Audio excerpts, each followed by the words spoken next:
Suffice it to say that we already protested against that. Definitely, we're not in favor of that.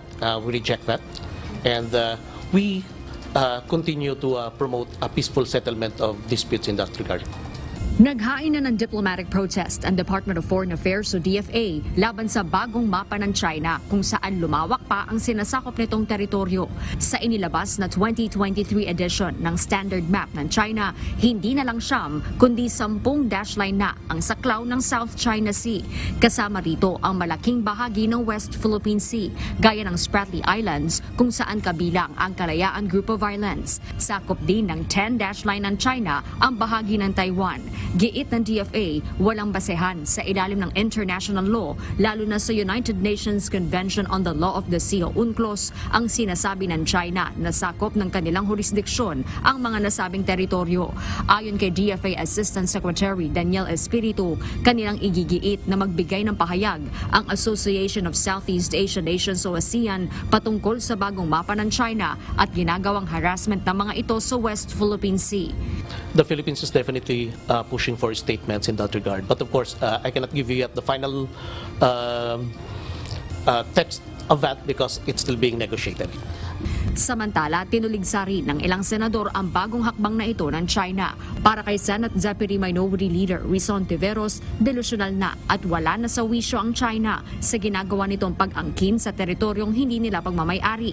Si Senate President Juan Miguel Mig-Zubiri tinawag na hayagang pambabastos sa soberanya ng mga bansa ang ginagawa ng China. I think mas maraming bansa na susuporta sa stand ng Pilipinas to condemn and appeal to China not to follow that ridiculous 10-9. Tingin ng Senate leader dahil sa inilabas na mapa ng China, mas mapapabilis na ang pagsasapinal sa Code of Conduct o COC sa pagitan ng claimant country sa South China Sea. Pero ayon sa DFA, matatagalan pa bago maisapinal ang kasunduan. Definitely, yung mga national interest natin medyo nagkakaiba, no? We'll have to come up with a compromise on every step of the way. I think it will take a little bit longer para matapos ito. Dahil dito, naniniwalang ilang mambabatas na napapanahon ng ipasa ang panukalang Maritime Zones Bill. Nangako si Senate President Zubiri na bibigyang prioridad ng Senado ang pagpasa sa panukalang batas bago matapos ang taon. Unahin natin yung Maritime Zone Bill kasi yung 10-dash line papunta na ng Batanes. Para makita talaga yung hangganan ng ating karagatan, hindi lamang yung exclusive economic zone, yung continental shelf natin. Si Senate Minority Leader Aquilino Coco Pimentel naniniwala ring walang obligasyon ng Pilipinas na kilalanin ang territorial claims ng ibang bansa.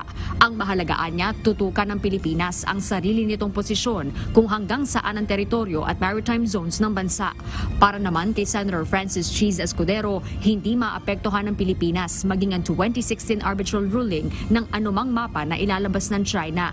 Hindi na rin dapat anya magpaapekto ang Pilipinas sa mga pahayag ng China at hindi rin dapat pumayag ang bansa na madiktahan sa issue. Tingin naman ni Senator Jinggoy Estrada nang iinis lang ang China sa ginawa nitong paglabas ng bagong bersyon ng mapa. Harleen Delgado, UNTV News and Rescue. Diyos ang aming sandigan, serbisyo publiko ang aming pinahahalagahan.